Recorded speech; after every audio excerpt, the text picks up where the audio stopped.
कि गांव में अम्बरीश नाम का एक व्यक्ति रहता था। वह छोटी छोटी बातों को भी गंभीरता से चिंता कर करके सारी बातें नेगेटिव रूप से ही लेता था। वह एक किराना शॉप का मालिक था। उसे कोई मुनाफा न मिलने के कारण एक ही महीने में दूसरों को उसे बेच देता है। उस दुकान को खरीदने वाला व्यक्ति अम्बरीश से भी बहुत अच्छी तरह से व्यापार करते हुए एक की जगह पे 2 गुना लाभ उठाता है। इसको देख के हताश अम्बरीश, लगता है मेरा समय सही नहीं चल रहा है, किसी ज्योतिष से मिलते हैं, कह के अपने आप में बोलते हुए दूसरे दिन उस गांव के ज्योतिष के पास जाता है। स्वामी, बचपन में मैं पढ़ के लॉयर बनना चाहता था, लेकिन पढ़ नहीं पाया। मैकेनिक का काम सीखकर मैकेनिक बनना चाहता था, मगर मुझे उसकी बारीकियां समझ में नहीं आई। जो बचा जमीन को बेचकर अब किराना दुकान चलाता हूँ, लेकिन वो भी ठीक नहीं चल रहा है। मगर उसी जगह में दूसरा बंदा बहुत अच्छी तरह से व्यापार कर रहा है। लगता है मेरा बहुत बुरी टाइम चल रहा है, उसे थोड़ा ठीक कर दीजिए ना स्वामी, कहते हुए अपनी दर्द को उनके सामने पेश करता है। उसकी सारी बातों को सुनते हुए ज्योतिषी, तुम्हारी अष्टम में शनि की पीड़ा, कुछ दोष, मंगल ग्रह में गुरु की आर्भट और गर्जना और शुक्र में राहु वक्र रूप से तांडव कर रहा है। तुम ये काम करो, हर दिन सुबह उठने के बाद सूर्य नमस्कार करके, नाश्ता किए बगैर दोपहर का खाना दान करके रात को भूखा सोना, तुम्हारी समस्या दूर हो जाएगी, कहते हैं। उसको सुन के अम्बरीश विचलित होता है। स्वामी, आपके बोले जैसे करना हो तो मुझे खाना ही नहीं खाना पड़ेगा। अगर खाना नहीं खाया तो कैसे जीऊंगा? तो ज्योतिषी कहते हैं, अरे सही है, लेकिन तुम्हें तुम्हारी समस्या की परिहार चाहिए या खाना चाहिए? देखो बेटा, अगर तू पीड़ा से विमुक्ति चाहता है तो मैं जैसे कहता हूँ वैसा करके 3 वक्त का खाना छोड़ दो और देखो, 1 साल में तू करोड़पति बनेगा। उसके बाद तुम्हारी मर्जी, ऐसे कहता है। तो अम्बरीश वहाँ से चले जाता है और जैसे ज्योतिषी बताए थे वैसे ही 4 दिन तक बिना खाए सो जाता है। 5वें दिन पूरे निशक्त होके हॉस्पिटल में एडमिट होता है।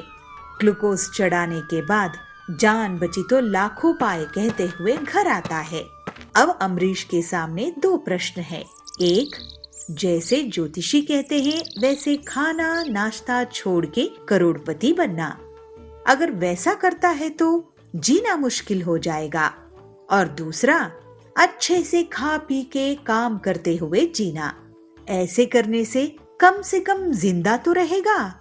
अम्बरीश दूसरा रास्ता अपनाते हुए अच्छी तरह से खा पी के काम करने शुरू कर देता है। जब भी ज्योतिषी उसको मिलते तो व्रत का पालन कर रहा हूँ ऐसे कहते हुए झूठ बोल देता। ऐसे ही अम्बरीश 1 साल भर में अच्छी तरह से काम करके करोड़ों संपादन करता है। एक दिन ज्योतिषी अम्बरीश के घर के पास आते, तुम्हारा व्यापार कैसे चल रहा है अम्बरीश? कह के पूछते हैं। तो अम्बरीश कहता है, सब ईश्वर की कृपा है, सब अच्छी तरह चल रहा है स्वामी जी, कहता है। तो ज्योतिषी, अच्छी बात है, तूने ऐसे वैसे करके करोड़पति तो बन गया, लेकिन मेरा कमीशन 20 लाख कब दोगे? कहते हुए पूछता है।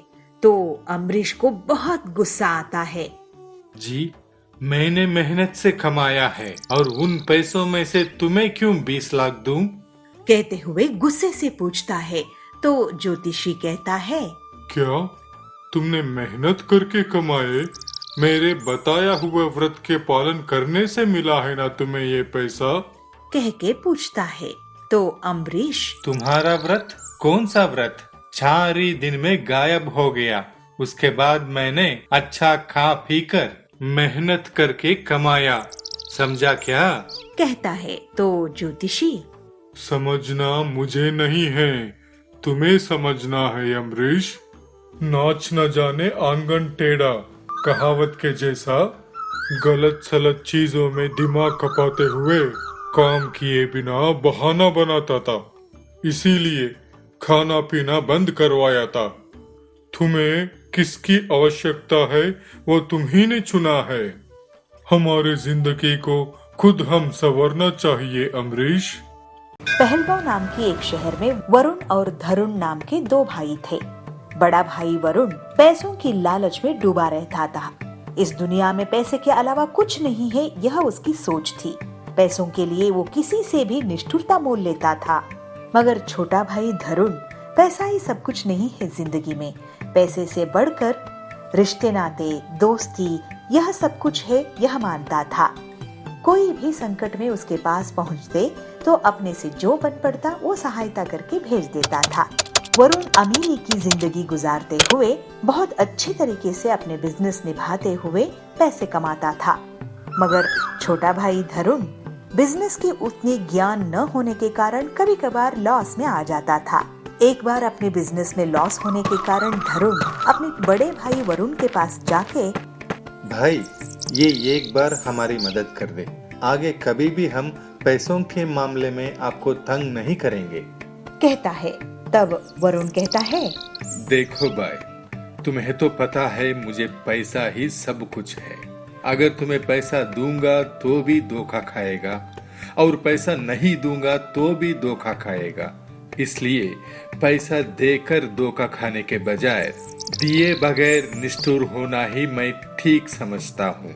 ऐसे कड़क जवाब देते हुए एक मार दो टुकड़े जैसा भाई भाई का संबंध टूट जाने की बात कर देता है।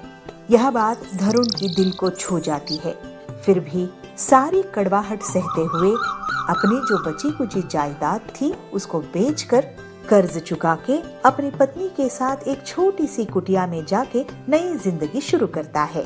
इस तरफ बड़ा भाई वरुण पैसे कमाने की मोह में एक कार की जगह 10 कार, 2 घर की जगह 4 घर, 5 बिजनेस की जगह 20 बिजनेस, ऐसे करोड़ों रुपए कमाने लगा। वरुण के पैसों की पागलपन के चक्कर में उसकी बीवी बच्चे तक उसको छोड़ के चले जाते हैं।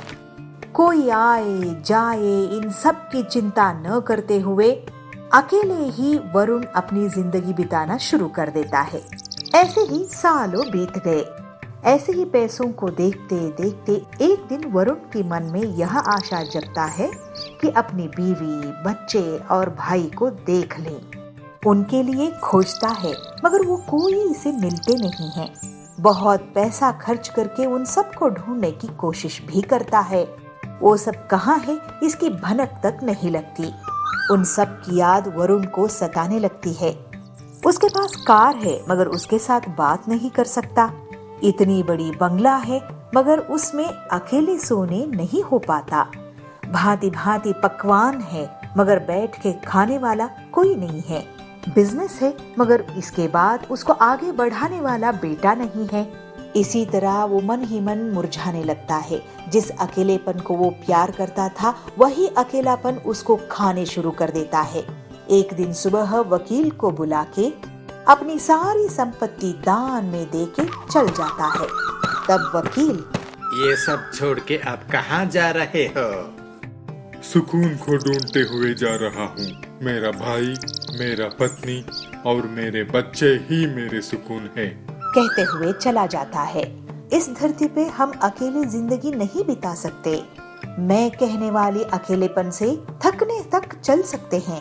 हम कहने वाले रिश्ते के साथ हमें थकान होने के बाद भी हाथ जोड़ के आगे बढ़ सकते हैं।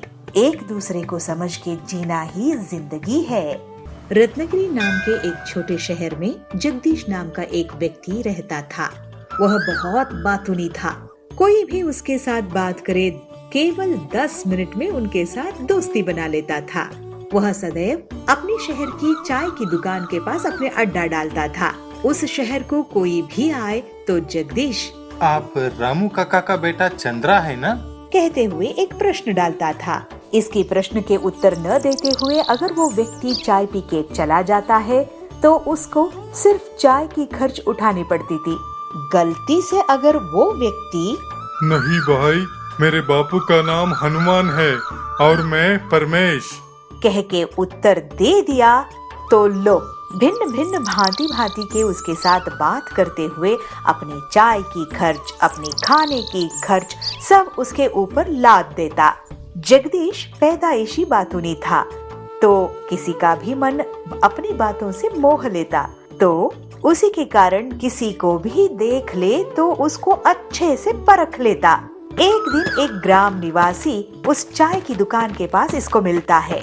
जगदीश उसको देखते ही, हाँ हाँ, आज एक अच्छा सा गांव का बकरा मिल गया है। अच्छा सा मसाला बना के मटन बिरयानी ही खा सकता हूँ, कहते हुए अपने मन में गिनती करते उसके पास जा पहुँचता है। अरे भाई, तुम कौन हो? तुम तो इस शहर के नहीं लगते हो। यहाँ किसके घर आए हो?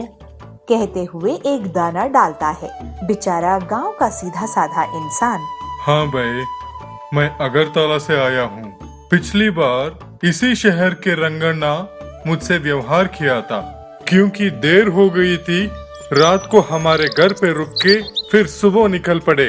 क्योंकि जल्दबाजी में निकलते वक्त वो हमारे घर पे ही अपने बैग छोड़ गए हैं। उसे खोल के देखा तो उसमें पैसे थे। हमने भी ये एक हफ्ता इंतजार किया, लेकिन वो तो लौटे ही नहीं। तो हमने सोचा क्यों ना हम खुद उसे पहुंचा दें, इसीलिए उनके शहर आ पड़े।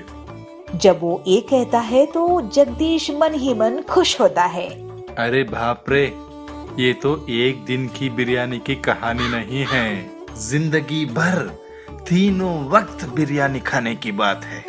ऐसे मन में गिनती करते हुए, अरे भाई, आप तो भगवान हो। रंगन्ना और कोई नहीं है, वो तो मेरा भाई है। आपको ढूंढते हुए आपके गांव गया है। आप ऐसा करो, वो जो बैग है वो आप हमें दे दो, मैं उसे पहुंचा दूंगा। यह सुन के वो गांव का व्यक्ति, अच्छा, तो फिर ठीक है। आज रात मैं यहीं पे रुक के कल सुबह आपके भाई को पहुंचा के जाता हूँ, कहता है। तो जगदीश अपने मन में, ज्यादा सताएंगे तो शक हो जाएगा, इसे उसी के तरीके से मारना है। यह तय करके अपने घर ले जाता है। अपने घर में उसके साथ टाइम बिताते हुए उसी के साथ खाना खा के उस व्यक्ति को सोने की इंतजाम भी करता है। वह व्यक्ति सोने के बाद उसकी बैग में जो पैसा है उसको चुराने की योजना बना के मन में ही उसका हिसाब भी बना के सो जाता है। जगदीश आंख मूंदते ही गहरी नींद में चला गया। अचानक उसको चुराने की याद आके घबरा के उठ जाता है। आंख खोल के देखता है, उसके घर में एक भी वस्तु न हो, ऐसे उस व्यक्ति सारा चुरा के फरार हो गया था। तब जगदीश, अरे मैं तो लुट गया, बर्बाद हो गया रे। मैं उसका बुराई सोचा तो वो मेरा ही लगा के चला गया। ऐसे रोते हुए, आंखों से पानी बहते हुए बहुत गिड़गिड़ाता है। उसी दिन से जगदीश दूसरों को ठगने का सोच छोड़ के अच्छा इंसान बन के अपनी जिंदगी बिताने लगा। हम ही महान बुद्धिशाली है, हम ही चालाक है, कहने वालों को मेरा एक छोटी सी सुझाव, हमसे भी बड़े ठग, चालाक और बुद्धिमान रहते हैं। जीवन पानी का बुलबुला है, देखने में तो मजा आता है, छुओगे तो टूट जाता है। सावधानी से जिएंगे, दूसरों की जिंदगी जीने की तरीका देख के खुश होंगे।